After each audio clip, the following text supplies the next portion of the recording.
Welcome to Variations 4, the integument and unit, which is really focused on burns. In this unit, we'll cover question 5, 6, and 7 and 8, because they all kind of really do go together, and you'll see that it's actually quite repetitive. In fact, we'll add in question 9 in there too, and it sounds like a lot, but it's actually incredibly repetitive, this particular material.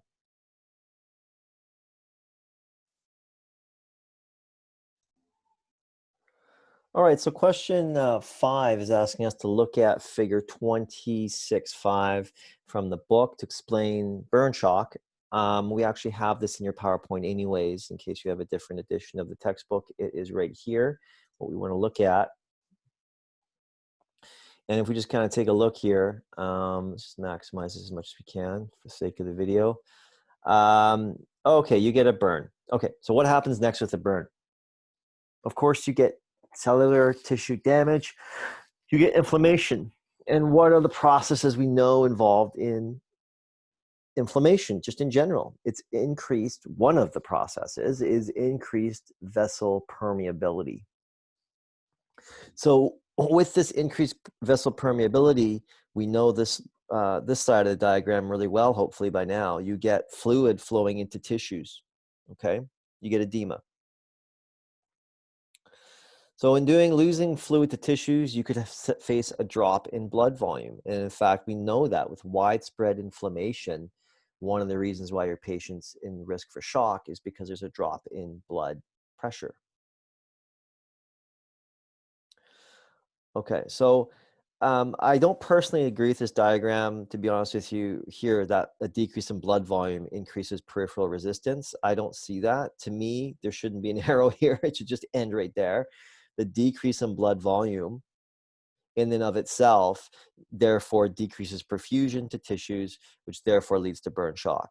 I'm not quite getting this arrow here, but if any of these students have an idea about this arrow, let me know.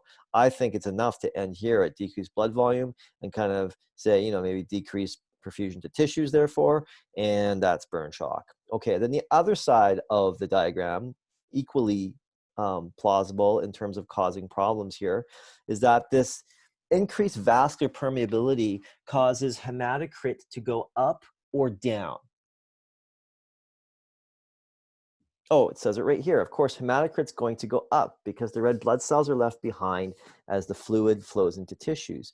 So if hematocrit goes up, in layman's terms, would you say the blood is thicker or thinner? And another way of saying that, especially if you're a painter, is you'd say, is the liquid in the vessels now more or less viscous? Viscous is a fancy word for people who work with fluids a lot, like painters, for thickness. It would be thicker in layman's terms. It would be more viscous in a painter's terms. What that means is it's much harder work for the heart to push that. And that certainly does increase peripheral resistance, which can contribute to a decreased perfusion to tissues, an increased workload on the cardiovascular system, specifically the heart, which could further contribute to burn shock. So question number 6 is a pretty big question, and it covers a few concepts that repeat themselves in this itinerary. So if you can kind of wrap your head around 6, then you're going to get a lot of the lights and fluids concepts in this this worksheet here, which is good news. So let's take our time going through this. Provide 3 possible explanations for the hyperkalemia found in a patient with electrical burns. So number 1 is pretty straightforward. We've talked about it. Anything that causes cells to rupture, anything that causes damage to cells may result in that K being freed up, potassium, which is your main, which is high concentration in the ICF, flowing into the ECF, and thereby raising serum levels of K. That's pretty straightforward. Okay, B, we kind of went through above. Acute renal failure can cause anything, but one thing it could cause is the retention of hydrogen, which is has got that same charge as potassium. Hydrogen is able to move freely in and out of cells because if there is acute renal failure, there could be high concentrations of hydrogen now from renal retention flowing through the vascular space. Well, they're going to want to flow from areas of hydrogen's high concentration to areas of hydrogen's low concentration. So hydrogen is going to flow freely into the cells. Now, hydrogen has the same charge as potassium, and the cell likes to keep its charges neutral. So assuming the sodium-potassium pump is working, the cell will say, I've got too much of the same charge, but I'm not able to kick out hydrogen. I'm going to kick out potassium, and thereby kicks the potassium out of the cell, and serum levels of potassium rise. You can get a further or a re-explanation of that as well in our first unit on lights and pH. Finally, and this is the big one in terms of it covers a few questions, we want to talk about all this, and I'm going to let you read through this yourself. Instead, what I'm going to do is run through a picture of it, which explains it in pictorial form, and that's from figure 26.6 in your PowerPoint. So if we just work our way over to 26.6 here.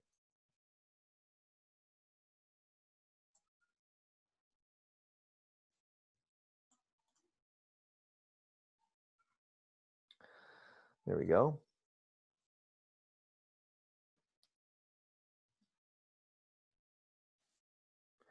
So here's 26.6. And let's talk about this.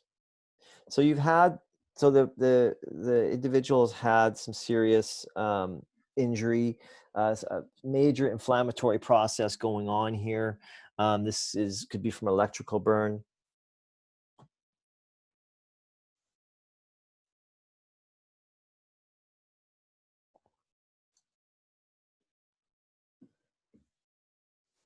So a couple of things are going on and this is theoretical because every individual is different and the timeline might not be the same, but generally speaking, everything above the dotted line is within the first 2 days of the injury, of the major burn injury. And the areas below the line are kind of after the first couple days when things start to stabilize. Maybe they've gotten some medical attention, et cetera, et cetera.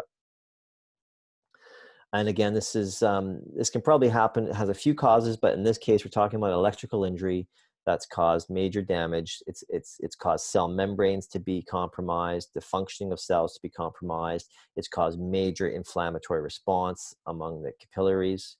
So what's happening here in sum total? There's a couple of things happening. First of all, as we talked within the first couple of days above the dotted line, as we talked about before, inflammation causes massive vessel permeability.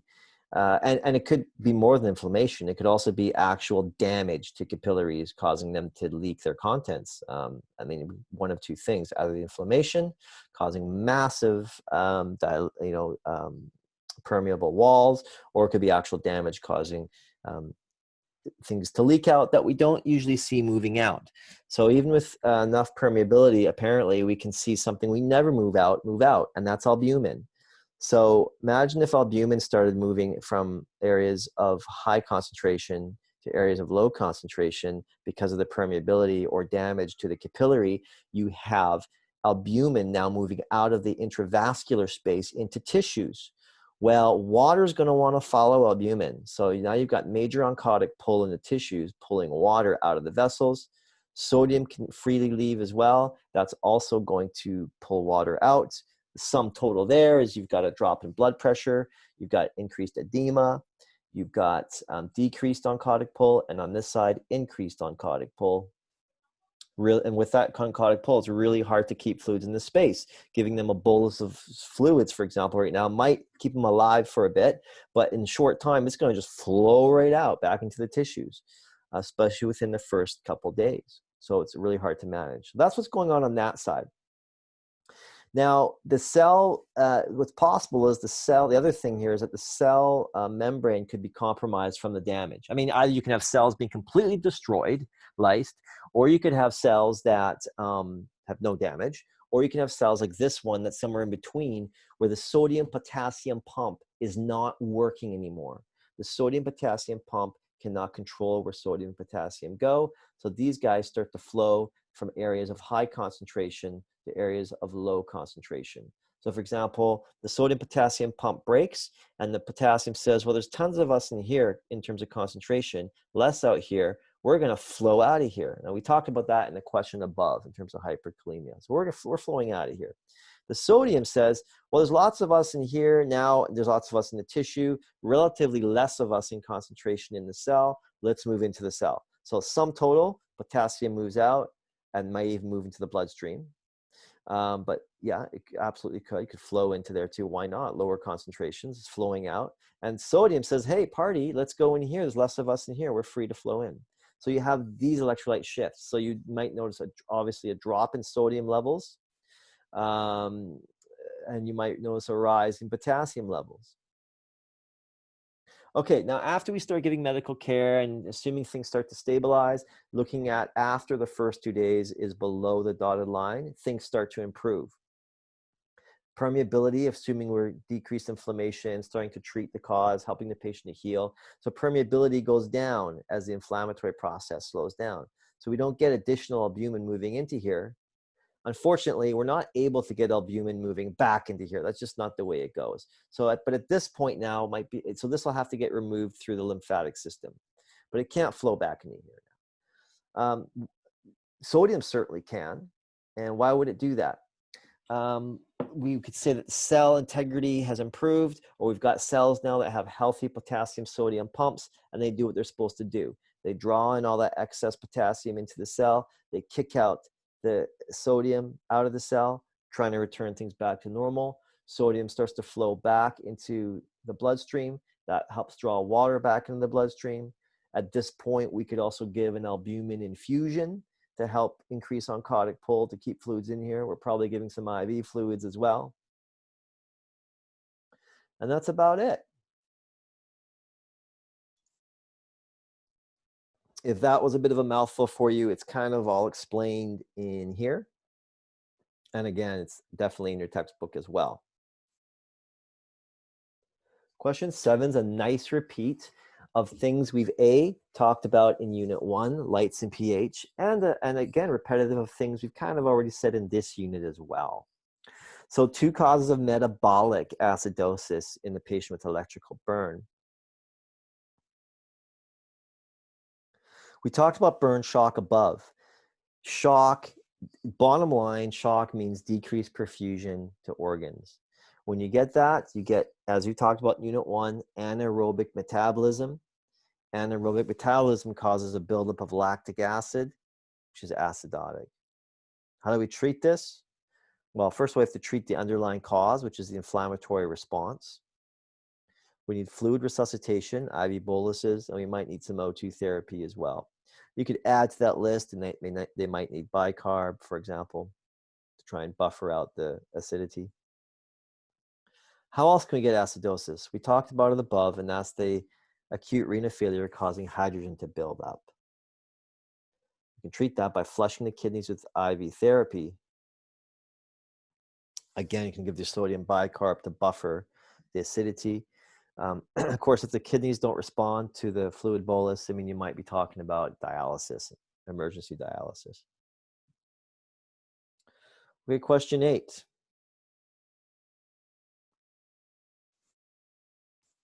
Question 8 is a nice repetition of what we just talked about above in terms of the picture from the PowerPoint, which was, I believe, 26.6.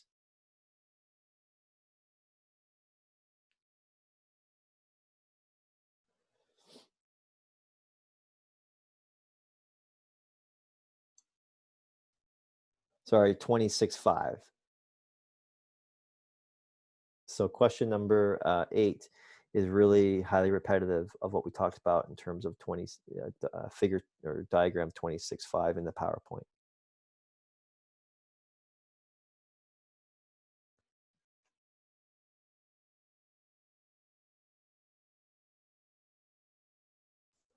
And question 9, again, is repetitive of what we talked about with figure 26.5 above. So you have 3 questions or so that talk about the same thing, stating it in different ways, but talking about the same thing.